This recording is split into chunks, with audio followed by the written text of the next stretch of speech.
A day in my life as a Lipin Kalapa diri sa Japan. For this video, day! Ayan pala mga day. Day off ko ngayon at si hapon naman ay alas 10 pa naman yung pasok at work from home pa siya.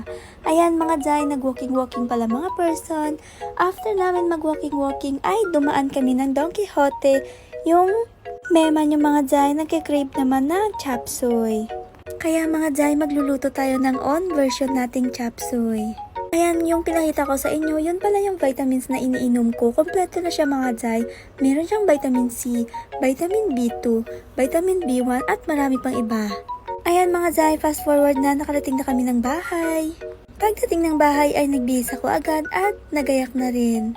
Ayan, dahil magluluto tayo ng chop suey, meron akong manok dito, atay ng manok, broccoli, carrots, at walang jagay mo sa supa or potato, kaya naisipan ko na kamote na lang yung ilalagay ko dahil meron sa ref.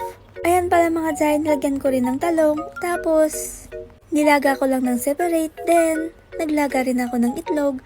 Yun pala yung itlog ay hindi siya itlog ng pugo mga day, itlog siya ng manok dahil nga wala yun sa donkey, yung itlog ng pugo ngayon.